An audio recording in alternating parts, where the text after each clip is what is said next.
Flores Dapkevicius, quien nos hablará de la evolución digital del derecho disciplinario, dilemas estructurales y desafíos para Colombia y América Latina.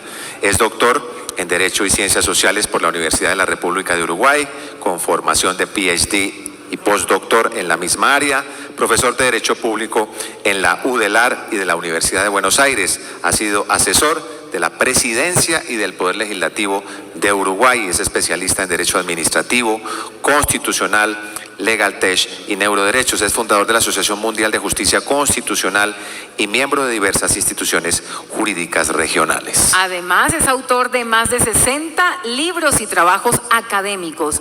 Entre sus obras se destaca Manual de Derecho Público y la acción de nulidad. Invitamos con un fuerte aplauso al doctor Flores.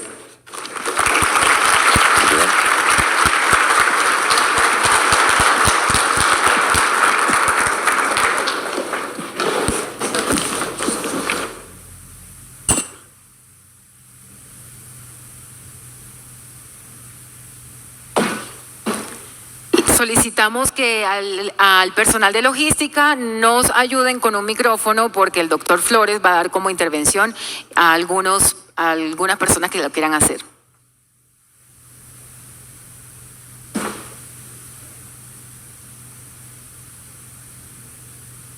Buen día, estimados colegas.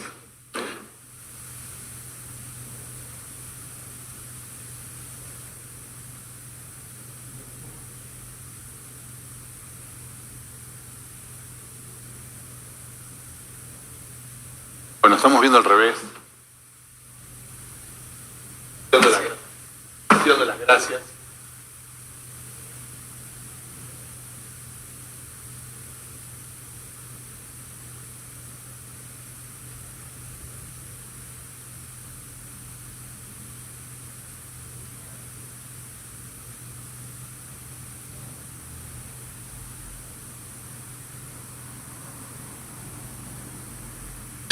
Bueno, después de este pequeño inconveniente, como les decía, muy buenos días. Es un gusto estar con ustedes, estimados colegas. Realmente en el día de hoy, no tuve la oportunidad de vivir este suceso a las 3:30 de la mañana porque estaba profundamente dormido y la verdad que no sentí absolutamente nada. Me desperté 4:30, tengo jet lag, para mí son 6:30, pero no sentí nada a 3:30. Hoy es un día muy especial. Hoy es el cumpleaños de la Declaración Universal de los Derechos Humanos de 1948. Día Internacional de los Derechos Humanos de 1948. Personeros, abogados, todos ustedes que hacen valer el derecho, el mejor derecho, el buen derecho, el derecho con ética, especialmente en este caso la Personería de Bogotá. Felicidades, y siempre teniendo en cuenta esta declaración.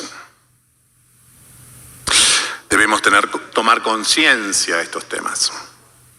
Les voy a decir de comienzo que yo no voy a utilizar PowerPoint, el viejo PowerPoint, porque no es en desmedro de nadie. Mi querido colega José Ortiz, por ejemplo, ayer usó una presentación. Ya lo estoy saludando a José. Yo no acostumbro a usar. Simplemente les voy a pasar algo muy sencillo que hice hoy de mañana, para que vean en dónde estamos parados. Esto es antes de los agradecimientos, todavía no ingresé. Esto lo hice hoy de mañana.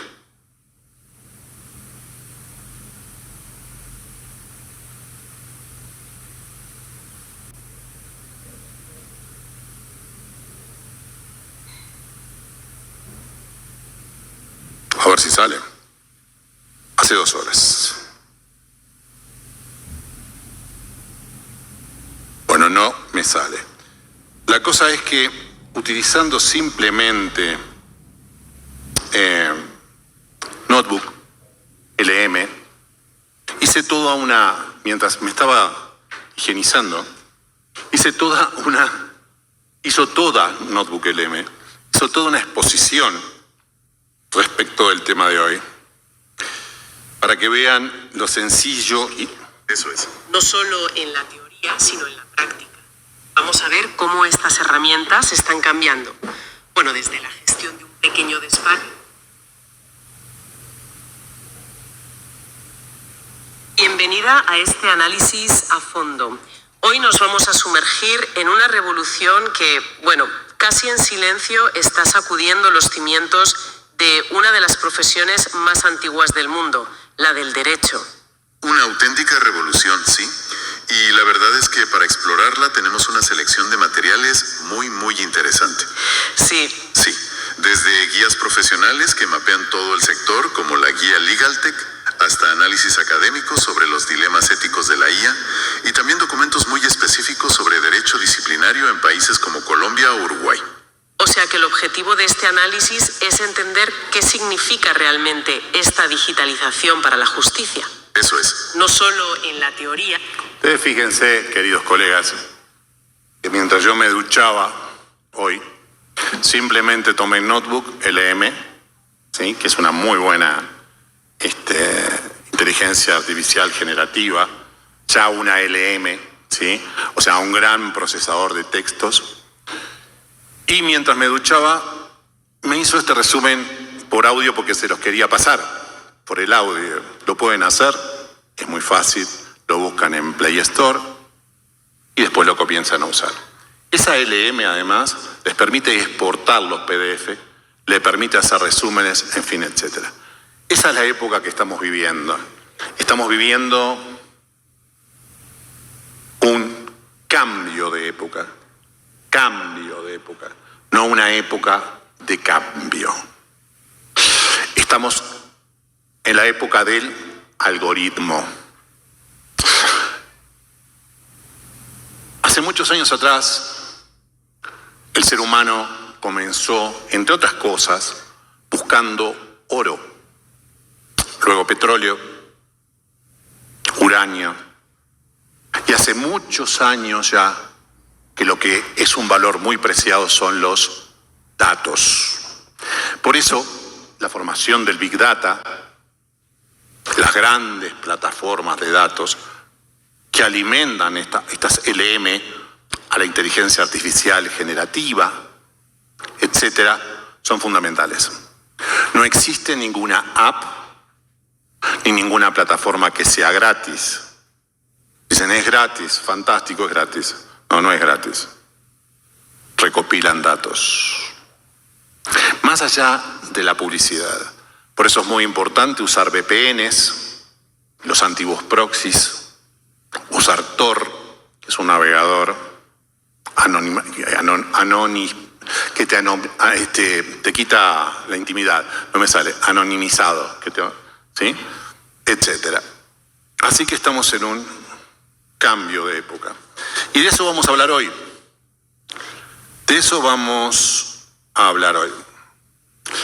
En primer lugar, corresponden los agradecimientos de estilo. Ahora sí, comenzamos más formales. Colombia y sus habitantes. Un hermoso país, un país que yo quiero mucho, que vengo bastante a menudo. Tan diverso, tan lleno de cultura, tan lleno de tantas cosas que es imposible enumerarlas. A la Personería de Bogotá, órgano defensor de los derechos humanos, de la calidad de vida y de la conducta de los servidores y todo lo que tiene que ver con los servidores públicos. A sus autoridades, al doctor Andrés Castro, a la doctora Gloria Borges, a la doctora Sandra, a el presidente del Colegio de Abogados Disciplinaristas de Colombia, mi querido amigo Jairo, a sus integrantes, a los integrantes de la Asociación de Derecho Disciplinario, al doctor, muy especialmente al doctor Andrés Ibarra, que ha hecho de esto realidad con una dedicación muy especial, y a todo su equipo, Andrés Ibarra y todo su equipo, comenzando por nuestros presentadores tan amables, el equipo de transmisión, mi equipo de apoyo aquí en Bogotá. Tengo un gran equipo de apoyo y eso es muy importante, una realidad que solamente Andrés y su equipo han podido hacer realidad. Gracias, mi estimado Andrés.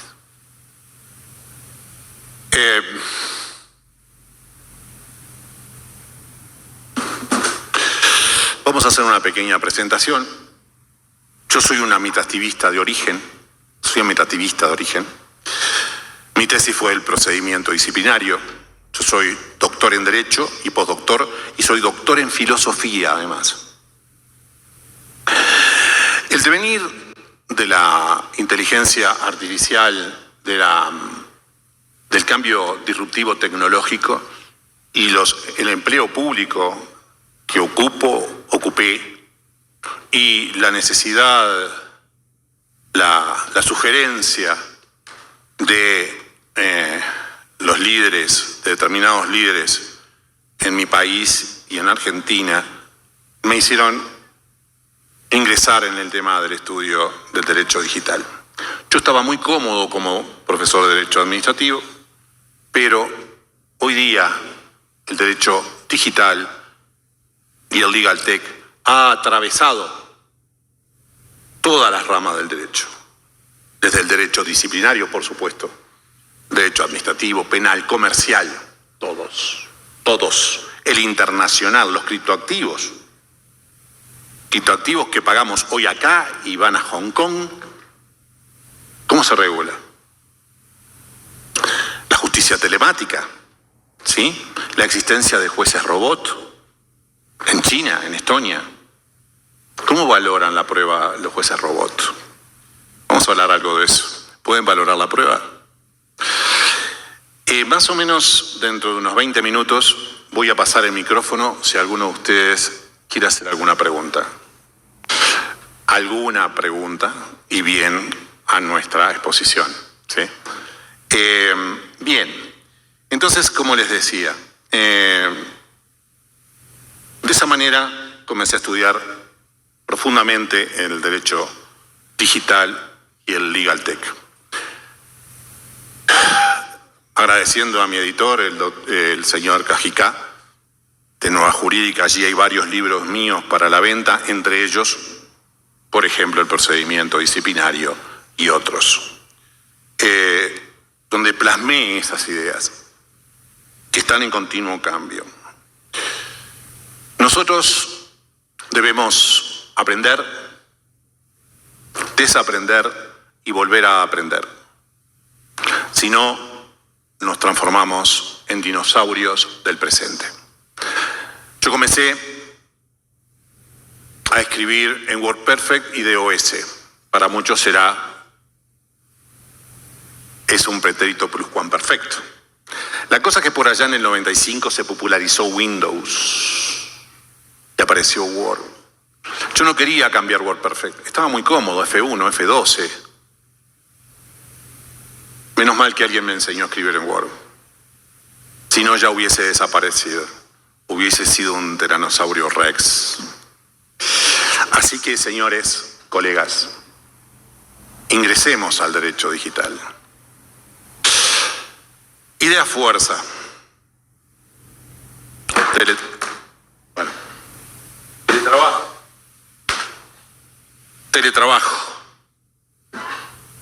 Teletrabajo híbrido es lo sugerido. El teletrabajo comenzó en 1990, se menciona por primera vez en 1990 en la Universidad de California del Sur. Estándares probatorios, otra idea fuerza que tenemos que tener en cuenta y que vamos a hablar. Estándares probatorios. cómo se prueba en el derecho en general y en el derecho disciplinario en esta era digital, en esta época del algoritmo. Documentos y firmas digitales, redes sociales, mensajería casi instantánea. Tengo por aquí uno de mis grandes amigos, uno de mis apoyos fundamentales, que a veces me contestaba cada 2 días, así que no teníamos una comunicación instantánea, siempre me contestó impecablemente y cuando correspondía. Estaba la noche de velitas, el hombre no me iba a contestar en ese momento. Pero entonces la mensajería instantánea no es tan mensajería instantánea, es un poco más que el correo electrónico, ¿sí?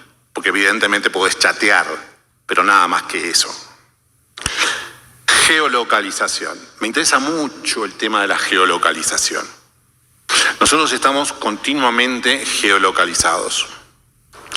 El Estado, todos que quieran saber en dónde estamos, saben dónde estamos.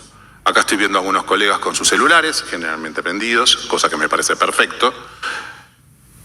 Y te veo escribiendo por allí, trabajando en algún caso y me parece muy bien, ¿sí? Porque yo también lo hago, ¿sí? Aunque esté escribiendo, estoy escuchando. Geolocalización. El elemento es uno de los elementos fundamentales en la prueba digital. Fantástico, te mando un correo electrónico, ahora soy yo. Hay que ver las cosas en la unidad de la prueba, ¿sí? No es solamente el correo electrónico. Y una de las formas de autentificar mejor el correo, si tú enviaste, si vos, como decimos nosotros, enviaste el correo electrónico, es saber que vos estabas en esa IP en ese momento. ¿Cómo? Con el celular. ¿Cómo? Con Waze. La geolocalización es fundamental. Luego, otra de las pruebas fundamentales que tenemos que tener en cuenta es el peritaje. Y aquí, como estoy hablando con amigos, y estoy en una charla de amigos, voy a saltear y voy a hablar de otra cosa que no tenía previsto en este momento. Ustedes saben que las capturas de pantalla, como me decía mi querido colega José, interfax, bueno, ese nombre, te soy sincero, ese nombre yo no lo uso, no lo vas a encontrar en el libro, ¿sí? Yo hablo de captura de pantalla o pantallazos, ¿sí?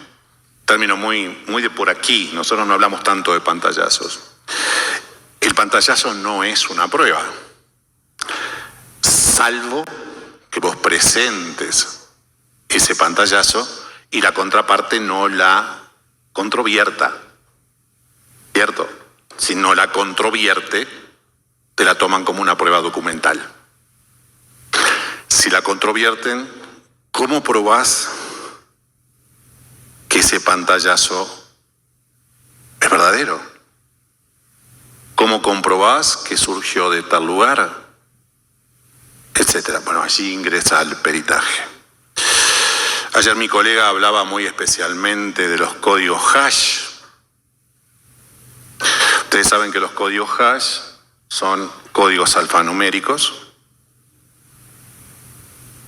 Los que estamos en el tema lo manejamos muy a menudo en la blockchain, en la cadena de bloques. ¿Sí? Hay una transacción en la blockchain, se genera un hash. Si vos cambiás la transacción, se genera otro hash y el bloque cae.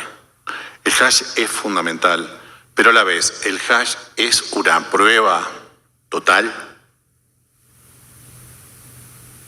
Vamos a ver ese tema. No lo es. O sea, es una prueba que certifica que en ese momento se produjo tal operación lícita o ilícita, ¿sí? Pero nada más que eso, ¿sí? Para ustedes, para mí, para recordar, existe además otra idea, la intimidad. La intimidad y la seguridad.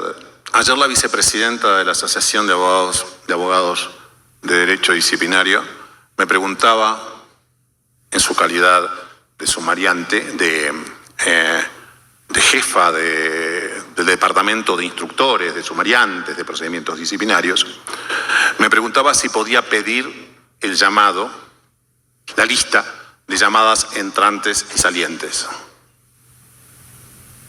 a una empresa particular. Y que todo el mundo le decía que sí, porque era una empresa particular contratada por su organismo.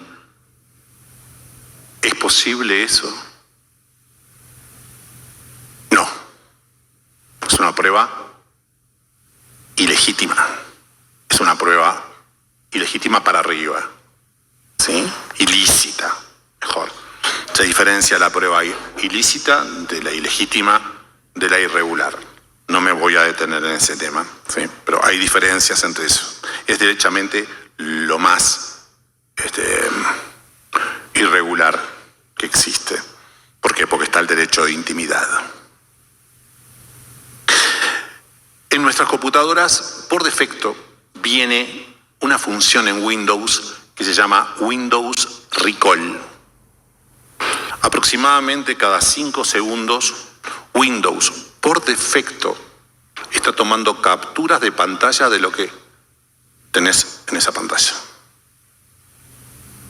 Así que cambien esa configuración de Windows Recall. La voracidad de datos de Microsoft es absoluta. Absoluta. Recientemente compré un micro, tengo 21 recolectores, saqué casi todos, todavía recién lo compré, casi todos los recolectores de información de Windows. Estamos hablando de prueba, estamos hablando de lo que es el derecho digital, estamos hablando de elementos que ustedes pueden inclusive utilizar como instructores o como abogados de la defensa. Windows Recall. A los efectos de evitar todo eso deben usar VPN, a los efectos de todo eso deben usar DuckDuckGo, ¿sí? Pato.ir, que evita los rastreadores ocultos. Es una aplicación, es un patito que se incorpora inclusive en el teléfono, ¿sí? Pero vean en dónde estamos parados. Existe por otra parte otra herramienta que es una herramienta de código abierto que se llama OSINT, que permite hacer una búsqueda de todos los datos que obren en fuentes públicas. Y lo hace muy rápidamente, como recién este resumen que se los pasé. Busquen OSINT con S. Es muy simple. Simplemente para que tengan una idea. Yo por allí lo estudié, no viene al caso, ustedes sabrán, lo estudié bastante profundo porque estoy en eso. Bien. El derecho disciplinario y la era digital. El derecho disciplinario que estamos viviendo en muchos países aún es un derecho analógico. Es un derecho que está pensado para la época analógica y no es un derecho que esté pensado para la época actual. Las cosas evolucionaron y el derecho, como siempre, viene atrás, pero viene muy atrás, porque el cambio disruptivo es continuo. Ustedes saben que el 30 de noviembre de este año se cumplieron 3 años del chat GPT 3.5. El primer chat de inteligencia generativa apareció nada más que hace 3 años. Y mire todo lo que vino después. Gemini, Copilot, Lucía, etcétera, etcétera, etcétera. Vieron Notebook LM recién lo que hizo. Eran 2 españoles que estaban hablando de acuerdo a un prompt que yo le envié, que además me tomó el derecho disciplinario colombiano y uruguayo, porque no le puse el argentino. Yo todo eso lo exporto. Llegado el caso, eso que hice recién, lo exporto y después con un transformador de audio en texto, transformo todo eso en texto. Por supuesto que yo lo puedo hacer en texto. Miren en dónde estamos parados. Derecho disciplinario analógico. Derecho penal esencialmente analógico. Muchos países todavía no tienen leyes de ciberdelitos.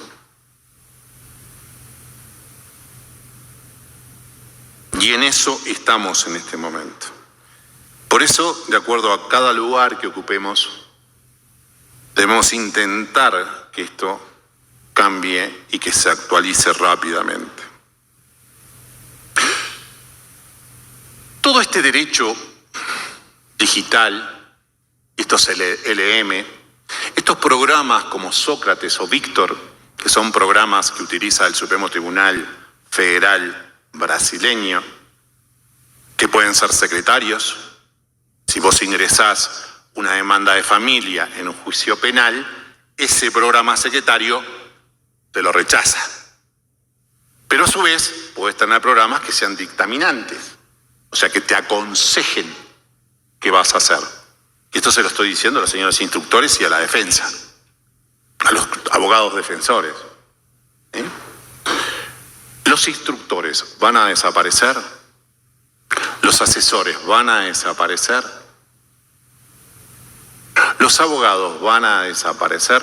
Esta pregunta la hizo un inglés hace algunos años atrás, con un título muy amarillista, muy sensacionalista, que logró vender muchas conferencias y que actualmente ocupa el lugar más destacado en todo lo que tiene que ver con el cambio tecnológico en el Reino Unido. Estoy hablando de Richard Susskind. ¿Sí? Los abogados del futuro se llama el libro. ¿Desaparecerán? Evidentemente no vamos a desaparecer. Lo que sí es que si no nos actualizamos, si no usamos la inteligencia artificial en nuestro beneficio, como diríamos en el fútbol, nos van a llevar puestos. Es decir, porque los demás corren con una ventaja que nosotros no corremos. Mañana me presentas una demanda y yo simplemente lo que acabo de hacer me hace todo un resumen de esa demanda, me dice cuáles son los puntos débiles, en fin, etcétera. Cosa que después yo debo corroborar muy especialmente. Hay que corroborar muy especialmente. ¿Sí? Recuerden la sentencia T323-24 de la Corte, ¿sí? Que trata todo el tema de la inteligencia artificial. Es una sentencia muy conocida, que ustedes deben conocer muy bien. Una muy buena sentencia, un tanto extensa, bastante diría yo. Pero no sé, por el 40 y pico comienza a hablar de las recomendaciones y dice, publíquese todo esto entre los diversos asesores. No vamos a desaparecer, nos vamos a reayornar. Antes escuchábamos música en cassette, después en CD, después en DVD, y nos fuimos. Y hoy día los abogados tienen que ser cada vez más especializados. Y cuando tengan un truco, guárdenlo como lo hace el mago. El mago te muestra el input, el ingreso. Te muestra la cajita y después te muestra el output, el truco. Bien, nosotros somos abogados, tenemos que ser abogados, tenemos que ser hackers. Y mostrar, tenemos el input, pero cuidado cuando den a conocer la solución, porque la solución te la toman inmediatamente las inteligencias artificiales. Profesiones emergentes en el derecho, marketing jurídico, etcétera, etcétera, etcétera. Formas de reciclarnos, ¿sí? Son fundamentales. Nos encontramos en la quinta revolución industrial. La cuarta revolución industrial fue en 2016. Miren qué rápido pasamos de una cuarta a una quinta, cuando desde la primera revolución industrial pasaron siglos y siglos. La quinta revolución industrial se caracteriza por un mayor empoderamiento del ser humano frente a las máquinas, frente a los robots. No imaginemos que cuando yo hablo de robot siempre estoy hablando de un robot, sino que estoy hablando de los algoritmos también, ¿sí? Robots y algoritmos, mayor empoderamiento. Protección del medio medio ambiente. ¿Ustedes saben cuánto gasta de electricidad la inteligencia artificial? ¿Ustedes saben la huella de carbono que dejan los criptoactivos? Y una mayor relación interpersonal que hoy, que en este Congreso, gracias a la personería, a mi querido amigo Andrés Ibarra, hemos podido tener con muchos de ustedes. Poder conversar, poder tocarnos en el mejor sentido, vernos, porque cada vez tenemos menos tiempo. WhatsApp apareció en determinado momento y te mandaban aquellos audios de 5 minutos y vos no sabías qué hacer. Después, ¿sabés lo que hizo WhatsApp? Lo puso por 2, para que lo escuches rápido, y ahora lo podés transcribir. Mirá el tiempo que tenemos para dedicarnos a nosotros y a los demás. Bien, ya les hablamos de la inteligencia artificial generativa, que además luego se transforma en inteligencia artificial agéntica para luego transformarse en las organizaciones Centauro y en las organizaciones con agentes informáticos. No me voy a detener, estoy viendo mi prompt allí, tengo 20 minutos. Esto se va muy rápido. Pensé que iba a estar más, iba a tener más tiempo, que iba a ser más corto. Legaltech nace en 1979, LexisNexis, 1979.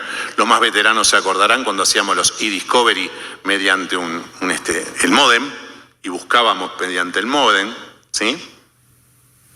Ahí aparece el Legaltech. Luego se desarrollan los chatbots, etcétera, etcétera.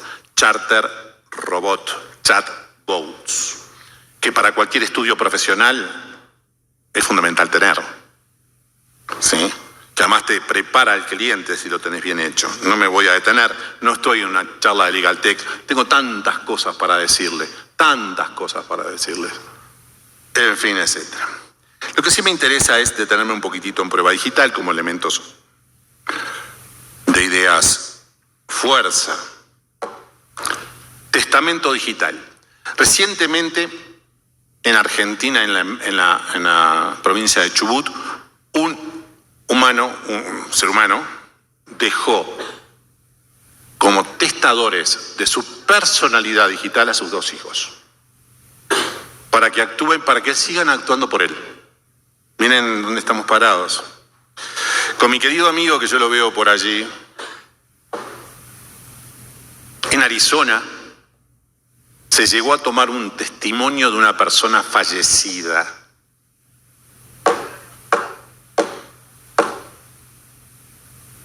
¿Qué derecho disciplinario nos espera? ¿Qué derecho nos está esperando? ¿Qué cosas tenemos que saber? ¿Qué importancia lo que tiene que ver con la intimidad? ¿Qué importancia tiene que ver con la prueba digital? Ustedes saben, conocen lo que son los metadatos. Me imagino que por lo menos algunos saben lo que son los metadatos. Ayer mi querido José hablaba sobre el tema de los metadatos. Los metadatos son datos sobre datos, ampliamente manipulables. Tómate una fotografía, agarra una fotografía de tu galería, sacale una captura, reformala, y esa fotografía de 10 años pasa a tener los metadatos de hoy.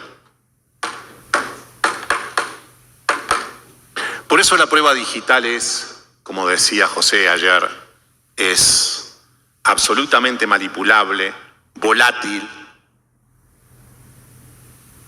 replicable,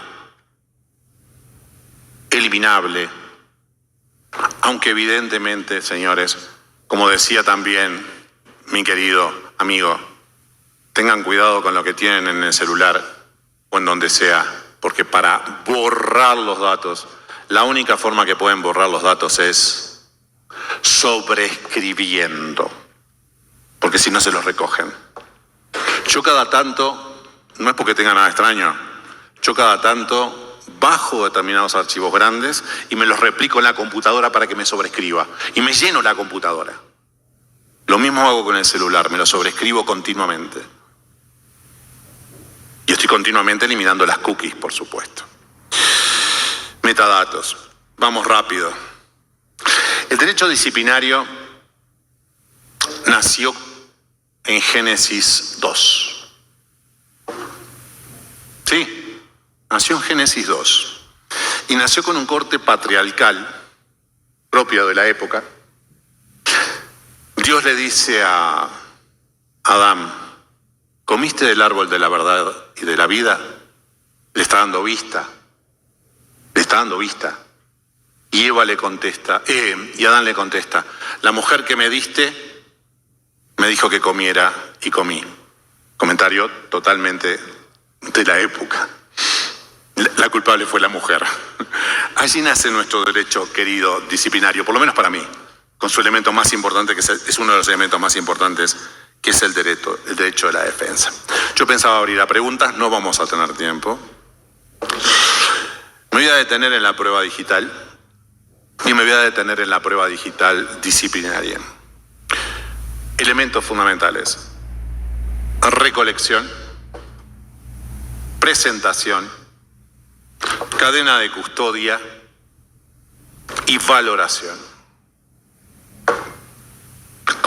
¿Cómo recolectamos la prueba digital? Hoy hablaba de la solicitud de una lista de llamadas de entrantes y salientes. ¿Cómo vale un WhatsApp enviado por una cuenta empresarial, WhatsApp web? ¿Vale? Si dejó abierto la sesión la persona que lo tenía, ¿cómo lo probamos? ¿Cómo lo recolectamos? ¿Cómo lo presentamos? Hay sentencias que te dicen que no podés presentar PDFs, o sea, transformar los archivos digitales que se pueden transformar en PDFs en PDFs. Lo presentamos en un pendrive, ¿sí? ¿Cómo los presentamos? ¿Cómo cuidamos la cadena de custodia? Sí, la cadena de custodia, ustedes saben muy bien, que es desde que el momento que tenemos la prueba o la evidencia, como decíamos ayer, los hechos digitales, los hechos en bruto, no tratados. Hay todo un proceso que se debe llevar con extremo cuidado. Yo lo recolecté, se lo pasé al doctor, el doctor se lo pasó a aquel, todo en una hoja bien establecida, porque donde haya un rompimiento en la cadena de custodia, te la van a impugnar. Y aunque las sentencias aquí en Colombia y en general entienden que no es una causal automática de invalidez, es una causal muy fuerte de invalidez. La cadena de custodia es un tema que tenemos que cuidar con especial énfasis. Los jueces robot. En China y en Estonia existen jueces robot. ¿Estos señores pueden valorar la prueba como lo hace un ser humano? En derecho administrativo o en derecho disciplinario, en derecho sancionatorio, ¿pueden evaluar las atenuantes y las agravantes? Evidentemente que no. Estonia es un país con determinadas características políticas y China con otras características políticas. Yo no voy a hablar de ello, no corresponde, pero cada cual sabe de qué es lo que estoy diciendo, ¿sí? Allí entra además el ciberpatrullaje. Estamos continuamente ciberpatrullados, estamos continuamente geolocalizados. Bien. ¿Qué estándar de prueba vamos a utilizar en el derecho disciplinario respecto a la prueba digital? Evidentemente, como se dijo ayer por mi querido colega, se utiliza la sana crítica para la valoración. ¿Cierto? Pero ¿qué estándar vamos a utilizar? ¿Vamos a utilizar el sistema racionalista puro, como algunos abogados lo entienden, o vamos a seguir observando los elementos de una concepción persuasiva de la prueba? en derecho disciplinario para la defensa y para los instructores. Existen sesgos, pero ¿saben una cosa, señores? Gracias a Dios somos humanos y gracias a Dios somos los que podemos valorar la prueba realmente. Por eso el principio de reserva humana es fundamental. En Inglaterra, este señor, Susskind, está promoviendo que los algoritmos revisen la segunda instancia. Ustedes imagínense en el procedimiento disciplinario un algoritmo imponiendo una sanción. En este momento es un disparate. Ahora, era un disparate también, era un disparate hace 3 años el ChatGPT, señores. Era un disparate. Estamos en un mundo incierto. Bueno, en Inglaterra se revisa una decisión algorítmica por otro algoritmo. O sea, nos están mandando las máquinas. Por eso yo decía, la quinta revolución industrial significa un empoderamiento del ser humano frente a las máquinas. No estamos en Skylab, no estamos con Schwarzenegger por allí defendiendo la humanidad, contra aquel robot que se regeneraba continuamente. ¿Sí? No estamos en eso, estamos lejos. No creo que lleguemos. Por el momento. Vamos a ver qué sucede. No digo que suceda Skylab, ¿no? Interesantes películas. Noticias. La UNESCO acaba de publicar una recomendación sobre el uso de la inteligencia artificial por los tribunales y por la administración estatal. La buscan en 2 minutos, yo la tengo, la puedo enviar a algún querido amigo y circula. La buscan en 2 minutos. Es importante, son recomendaciones, no tienen validez imperativa, pero orientan al derecho general. Es la UNESCO. Existen recomendaciones sobre el uso ético de la inteligencia artificial, etc. La provincia de Buenos Aires estableció reglas obligatorias para la provincia, ¿sí? Que es un estado dentro de un estado federal, ¿sí? Por sus funcionarios públicos, incluidos entonces los personeros y todos los funcionarios públicos, los jueces también.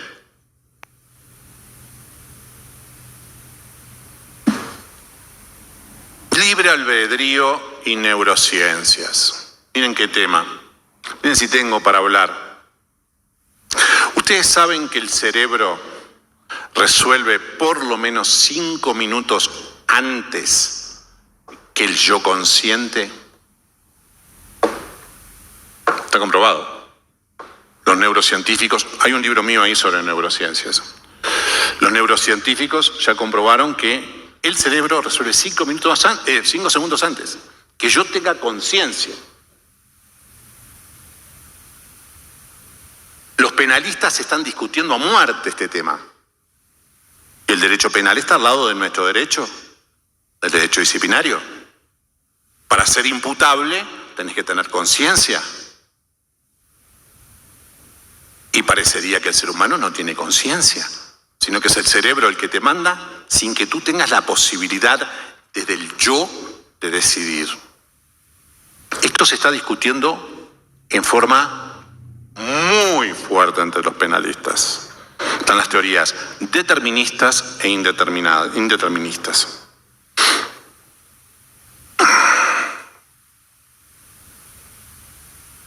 Vamos a dar un minuto para preguntas. No es que me esté quedando sin tema, me gustaría escucharlos, por lo menos 1 o 2 preguntas. Hace unos 3 o 4 años atrás, en el metaverso,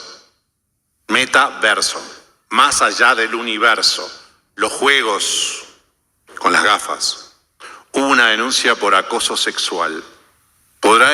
¿Existen tribunales en el metaverso?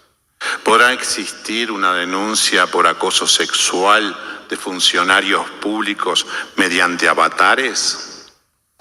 ¿Se tramitarán de esa forma? En Chile se están celebrando audiencias por el metaverso. Los jueces están celebrando audiencias en el metaverso. Ese es el derecho que estamos viviendo, ese es el derecho que se nos viene, ese es el derecho que ya está, y ese es el derecho que los abogados disciplinaristas, defensores e instructores deben, desde mi modesto punto de vista, conocer más y más y más, porque si no, no se hará justicia. Señores, ¿alguien quiere hacer alguna pregunta? No sean tímidos. Sí, por allí, por favor. No te escucho, querido. AGI y tecnocracia, ¿cómo la ve a futuro? ¿Cómo? Artificial General Intelligence, inteligencia artificial general y tecnocracia, ¿cómo la ve a futuro Tecnocracia. dentro de la inteligencia artificial general? La tecnocracia es una realidad desde siempre.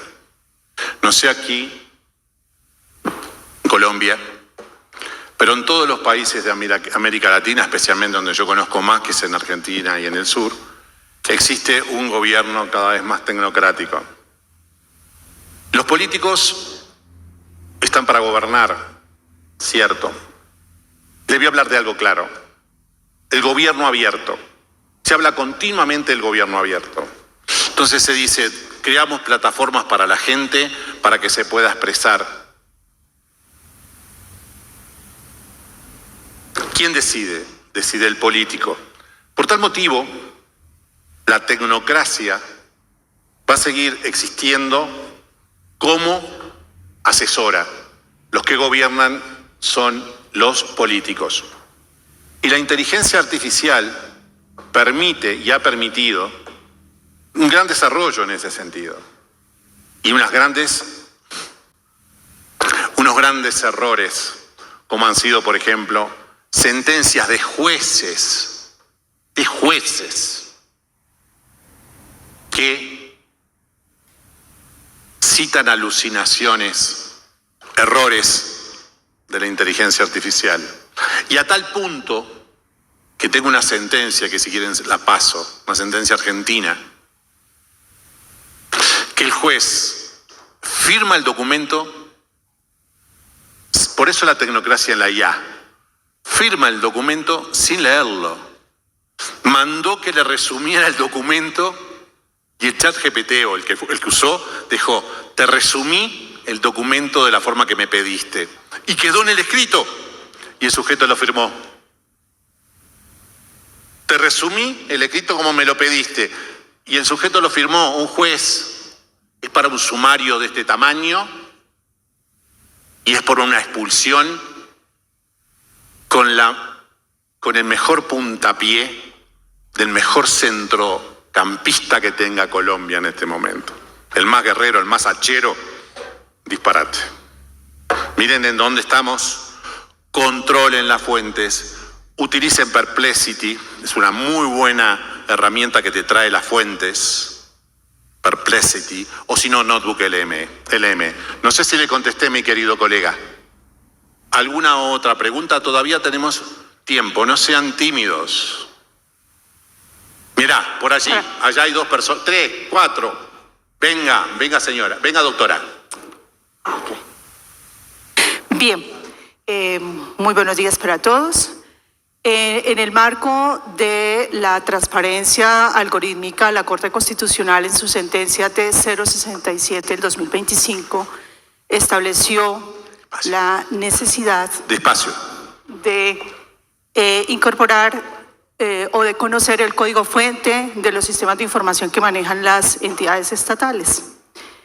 Es un reto, es un hito entre la gobernanza digital y por lo tanto los estados requieren de una u otra manera conocer digamos que la transparencia algorítmica se volvió un derecho fundamental para los estados. Entonces Colombia avanza en ese proceso. Quisiera conocer cómo se ha desarrollado también en América Latina este proceso.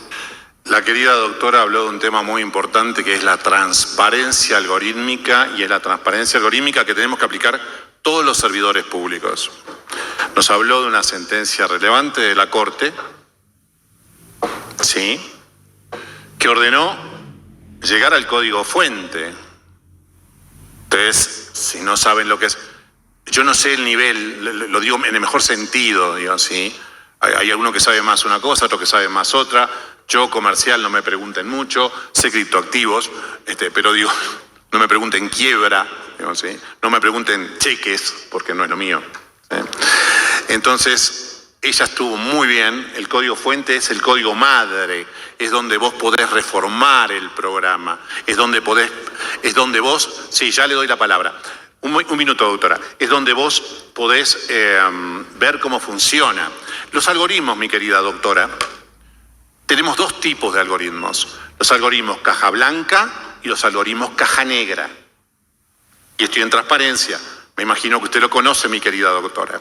Yo lo voy a explicar para el resto.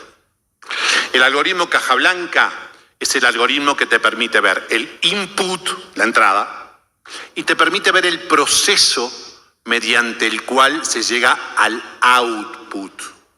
O sea, en el mago que le decía hoy, el input, o sea, vamos a hacer este truco, y te muestra cómo la señorita muy bella generalmente, ¿sí?, desaparece y por dónde desaparece. Vos ves el truco y después ves que reaparece. Eso es un algoritmo caja blanca.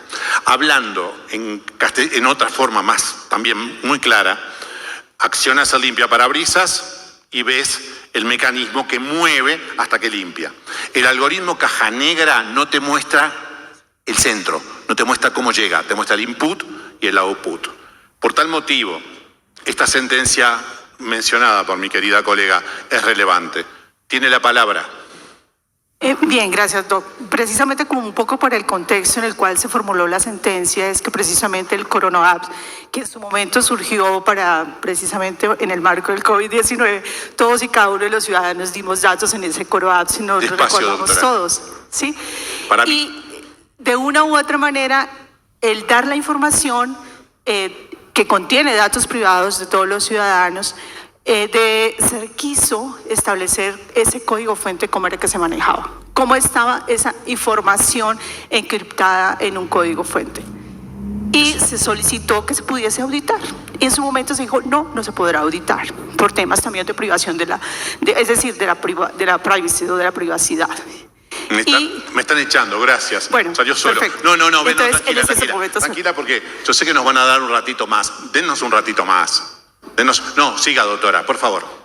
Bien, y en ese sentido se estableció precisamente que era necesario conocer de manera más transparente cómo las entidades del Estado, si bien es cierto, la Universidad de los Andes hizo una identificación de 300 sistemas de información que las entidades del Estado manejan, y cómo de una u otra manera se está manejando esa información también de los ciudadanos, pero también se requiere conocer por parte del Estado para tener una mayor transparencia en la gobernanza digital, que se conozca también esos sistemas de información, cómo se maneja actualmente.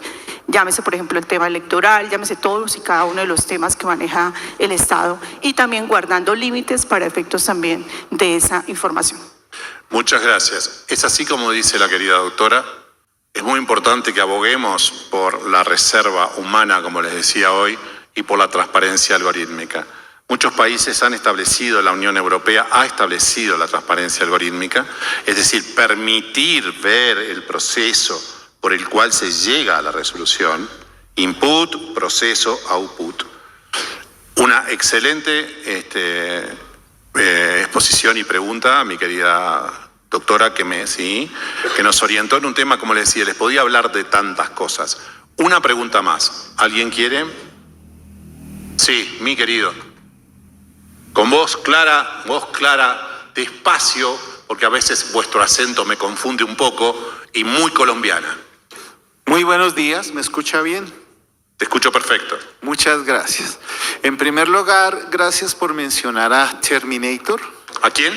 A Terminator, 1984 y la versión del 91. Además, Terminator era invulnerable, así lo presentaban. El objeto de mi intervención es más una una una observación respecto a lo que usted acaba de señalar, que es fundamental lo de corroborar, porque en mi experiencia son muchos los casos en que la he puesto a prueba y son muchos los errores que cometen. E insiste y ella envía normas que no son, sentencias que no existen. Entonces, hasta donde está hoy en día, no es confiable y el efecto de corroborar es fundamental. Además, me siento que no me gusta que me reemplace. En mi caso personal, sigo creyendo más en mí que la inteligencia Sin duda. artificial. Muchas gracias. Yo creo que es muy importante lo que acabo de decir. Él lo remarcó muy especialmente. Corrobore, utilicen la inteligencia, consejo. Si no, que se quedan atrás, me parece. Y más con los nativos digitales, las personas más jóvenes. Yo, como les dije, me tuve que reciclar. Pero utilícenlo como secretario. Es bueno, es indicativo. Te resume el texto. Te hace un montón de funciones. Ahora, se equivoca. Y el mismo chat te dice que se puede equivocar. Te dice, ojo que me puedo equivocar, te dice. Bueno, señores, si no corroboran, como ese animalito de Dios, me explico, me imagino que para ustedes debe ser lo mismo, ese animalito de Dios, investido de decidir la justicia de los hombres, nada menos, firmó una sentencia sin leerla. Dijo, no, lo hizo mi secretario, claro, léela, querido. O sea, permiso, organización. Una pregunta más, si alguien quiere, si no doy por finalizado. Acá mi querido doctor, que además parece ser un millennial, un hombre joven, un nativo digital. A ver, no me pongas en apuros, Mirá que te salgo a buscar y pego fuerte. Venga. Gracias. Es una cuestión relativamente sencilla y a la vez compleja porque no se ha abordado aún. Y es el tema de precisamente cómo funciona la administración de justicia. Porque si en la administración de justicia confiamos en que haya un proceso digital que nos resuelva disputas jurídicas, estaríamos entonces en presencia de dos posibles escenarios. Uno, o la inteligencia artificial tiene índole público y en ese sentido tendría que tener ya todas las respuestas anticipadas al proceso.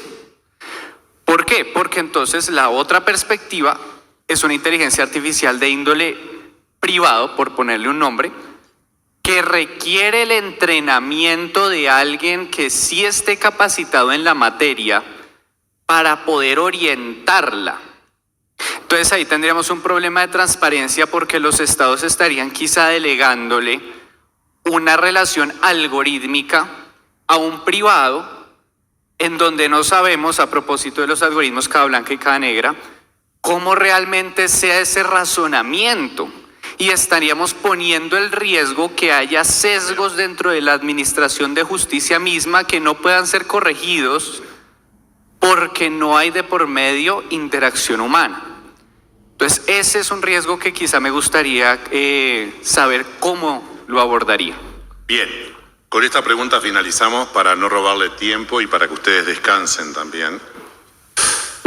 El tema de los procesos telemáticos, mi querido colega, el tema de los procesos telemáticos es todo un tema muy ancho. En primer lugar, ustedes deben conocer ya a esta altura que existen plataformas descentralizadas de resolución de conflictos, cleros, por ejemplo, en donde entre pares y mediante criptoactivos se resuelve el conflicto entre él y yo por un tribunal arbitral, ¿sí? Miren en dónde estamos parados, es decir, el poder del Estado, un poder esencial como es la administración de justicia de los hombres, justicia de los hombres. Los expedientes no pasan a la justicia, los expedientes pasan al Poder Judicial, no pasan a la justicia. Entonces, todo el tema de los procesos telemáticos es un tema muy ancho que da para que yo converse y discutamos muchísimo. Las audiencias, por ejemplo, la toma de audiencias por intermedio de videoconferencias. El querido colega nos hablaba de las programaciones por terceros y ustedes saben que un algoritmo es tan bueno como... ¿Cómo es tan bueno un algoritmo? Un algoritmo es tan bueno como los datos que tiene. Y un algoritmo es tan bueno como los datos que fueron seleccionados y por quién fueron cargados. Y los algoritmos están absolutamente, generalmente sesgados. Hay un algoritmo, y termino ya con esto, en la Administración de Justicia, mi querido colega, muy conocido que se llama Compás, en Estados Unidos, que es del siglo pasado. Este algoritmo sugiere hoy a las Cortes estadounidenses conceder libertad anticipada. Tiene un sesgo respecto a los afrodescendientes. No se le concede libertad anticipada a los afrodescendientes porque, o se les concede con más, demoran más. ¿Por qué? Porque están cargados por blancos. No se les concede libertad anticipada porque viven en barrios como Harlem, en Nueva York, que es un barrio muy conocido, de gente afrodescendiente con un índice de criminalidad bastante grande. Y sigue estando sesgado. Los algoritmos están sesgados en lo que tiene que ver con el derecho. Ayer hablaba mis queridas amigas integrantes del colegio, Libri y Yanira, respecto a la concepción de género, a la visión de género. Y una de ellas decía que no significa alterar la presunción de inocencia. Entonces, los algoritmos están sesgados, este compás está sesgado, y esos son los que dictaminan y ayudan al juez a decidir. A algunos jueces que no leen las sentencias. Señores, me quedo tranquilo y, como dice la Biblia, en paz. Si esta charla, modesta charla, dejó en ustedes un grano de semilla de mostaza, el más pequeño, que crezca como un árbol fuerte. Y les agradezco muy especialmente vuestra presencia. Y vuelvo a reiterar, agradezco muy especialmente al pueblo colombiano, agradezco muy especialmente a la personería de Bogotá y agradezco muy especialmente a mi estimado amigo, doctor Andrés Ibarra, que como un titiritero con su grupo, Andrés ha hecho esto posible. Gracias, queridos colegas. Los espero ver muy prontamente.